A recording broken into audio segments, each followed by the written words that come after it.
দেখুন এই মুহূর্তে ঘড়ির কাঁটা 2:55 আপনাদেরকে আমরা লাইভ ছবি দেখাচ্ছি। ঠিক 1:18 অভিষেক বন্দ্যোপাধ্যায়ের শান্তিনিকেতনে বাড়িতে যায় সিআইডির টিম। প্রায় 10 মিনিট পর সেখান থেকে একজন বেরোন, তিনি জানান, দাবি করেন যে তিনি ওই বাড়ির কর্মী। তিনি জানান অভিষেক বন্দ্যোপাধ্যায় ওই বাড়িতে নেই, মাঝে মধ্যে আসেন, আজকে সকাল থেকে ছিলেন না, পরিবারের কেউ নেই। সিআইডি কথোপকথনে তখনই আমরা শুনেছিলাম নোটিশ ধরাতে গেছে সিআইডি আধিকারিকরা। আর এই মুহূর্তে যে খবর পাচ্ছি আমরা, অভিষেক বন্দ্যোপাধ্যায়কে তলব করা হলো ভবানী ভবনে। অভিষেক বন্দ্যোপাধ্যায়ের হাতে নোটিশ ধরানো হয়েছে আর এবার ভবানী ভবনে তলব করা হয়েছে। 1 জুন অভিষেককে ভবানী ভবনে তলব করেছে সিআইডি। এই মুহূর্তে যে খবর ব্রেক করছি আমরা, অভিষেক বন্দ্যোপাধ্যায়ের কালীঘাটের বাড়ি গিয়ে তাকে নোটিশ ধরান সিআইডি আধিকারিকরা। 1 তারিখে তাকে ভবানী ভবনে তলব করা হচ্ছে। ডিটেল নেব, কি কারণে তলব, নোটিশে কি লেখা আছে, এখনো পর্যন্ত অভিষেক বন্দ্যোপাধ্যায় মুখ খুলেছেন বা সিআইডি কিছু বলেছে?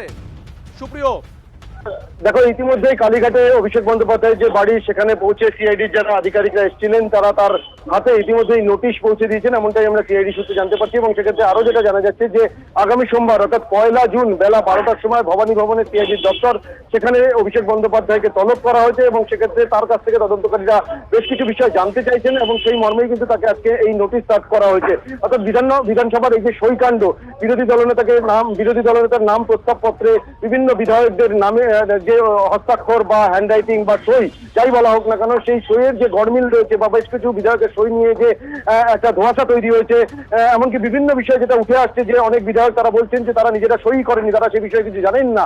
এবং সেই ধোঁয়াশার জায়গা থেকে হিয়ারস্ট্রিক থানাতে যে অভিযোগ হয়েছিল, যার পরিপ্রেক্ষিতে সিআইডি তদন্ত শুরু করে, সেই তদন্ত নেবে এবার অভিষেক বন্দ্যোপাধ্যায়, তৃণমূল কংগ্রেসের সাংসদ তথা second in command Abhishek Bandyopadhyay, তাকে নোটিশ দেওয়া হলো এবং আগামী 1 জুন অর্থাৎ সোমবার বেলা 12টায় তাকে হাজিরা দেওয়ার জন্য ভবানী ভবনে নোটিশ দেওয়া হয়েছে। এখন যেটা দেখার যে তিনি হাজিরা দেন কিনা, বা তদন্তকারীরা কিন্তু যেহেতু অভিষেক বন্দ্যোপাধ্যায় তৃণমূল কংগ্রেসের সর্বভারতীয় সাধারণ সম্পাদক হিসাবে সেই প্রস্তাবক পত্র জমা দিয়েছিলেন এবং সেই পত্রে যেহেতু সেই চিঠিতেই যেহেতু বিধায়কদের স্বাক্ষর ছিল বা সই ছিল, সেই সই নিয়ে কেন এই গড়মিলের যে বিষয় বা যে ধোঁয়াশা বা যে একটা বিভ্রান্তি তৈরি হয়েছে, কেন এই পরিস্থিতি তৈরি হলো, তিনি এই বিষয়ে কিছু আদৌ জানেন কিনা।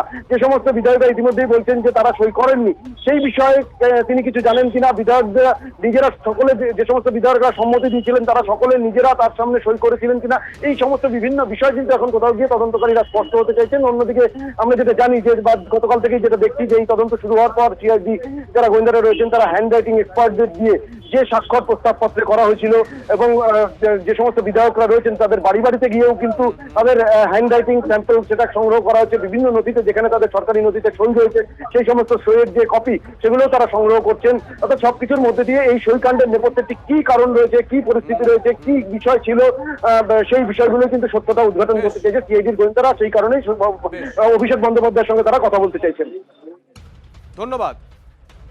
যেরকমটা ছবি আপনাদেরকে দেখাচ্ছিলেন যে কালীঘাটের বাড়িতে একেবারে মুখোমুখি সিআইডি এবং অভিষেক বন্দ্যোপাধ্যায়, এবং তাকে তলব করা হয়েছে 1 জুন, তাকে তলব করা হয়েছে এবং বিধানসভায় যে সই জালিয়াতি সেই মামলাতেই তাকে ডেকে পাঠানো হয়েছে। এবং আজ অভিষেক বন্দ্যোপাধ্যায় তিনি কিন্তু পরিষ্কার বলেন যে তিনি দম্বার পাত্র নন, এবং তারপরেই আমরা দেখলাম যে সিআইডি এবং অভিষেক বন্দ্যোপাধ্যায় একেবারে মুখোমুখি। তাপস রায় এই মুহূর্তে আমাদের সঙ্গে রয়েছেন। তাপসবাবু, আজকে রীতিমতো আমরা দেখলাম সিআইডি প্রথমে শান্তিনিকেতনে গেল, সেখানে অভিষেক বন্দ্যোপাধ্যায়কে পাওয়া গেল না।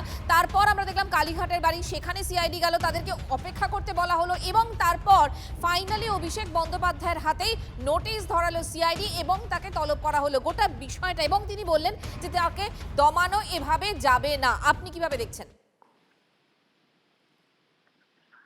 কাকে দমানো যাবে, কাকে দমানো যাবে না আমি জানি না। 15 বছর ধরে, অবশ্য 15 বছর না, 2-3 বছর কম, ওর বেশি। আর ও সারা বাংলাকে তো দমিয়ে রেখেছিল, দমাতে চেয়েছিল সব বিরোধী পক্ষকে, রাজনীতি লোকজনকে, এমনকি তৃণমূলেও যারা সৎ নিষ্ঠাবান, যারা এসব অন্যায় অরাজক কাজকর্ম করে না, দেখলে পরে প্রতিবাদ করে, সমালোচনা করে, তাদেরকেও তো দমিয়ে রেখেছিল। সুতরাং সিআইডি থাকলে যেতে হবে।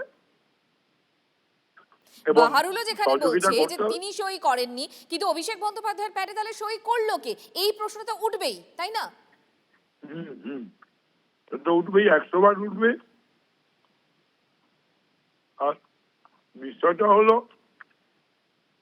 যে ওদের দলের অনুপস্থিত হুম।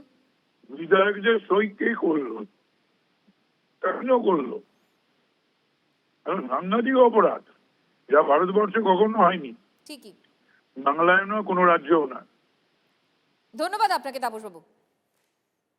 সঙ্গে রয়েছেন বিজেপির প্রধান মুখপাত্র দেবজিৎ সরকার। দেবজিৎ বাবু, গোটা ঘটনাটা নিশ্চয়ই আপনি দেখেছেন। অভিষেক বন্দ্যোপাধ্যায় বাইরে বেরিয়ে আসেন, তিনি জানান যে এর আগে ইডি সিবিআই দিয়েও তাকে দমানোর চেষ্টা করা হয়েছিল, তিনি দমেননি, 10 বার হাজিরা দিয়েছিলেন।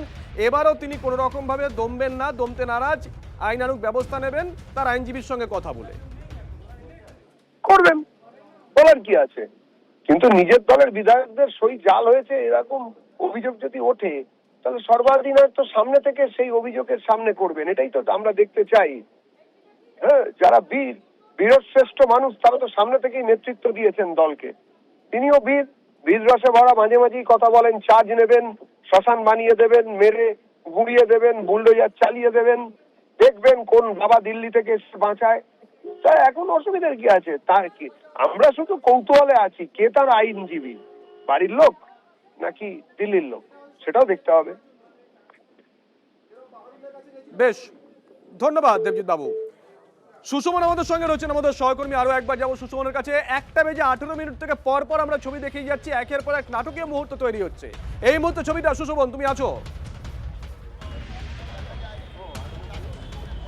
দেখো, তোমাকে তাহলে সরাসরি সেই ছবিটা দেখাবো। অভিষেক বন্দ্যোপাধ্যায় তিনি রয়েছেন, তিনি কিছুক্ষণের মধ্যেই তার বেরোনোর কথা।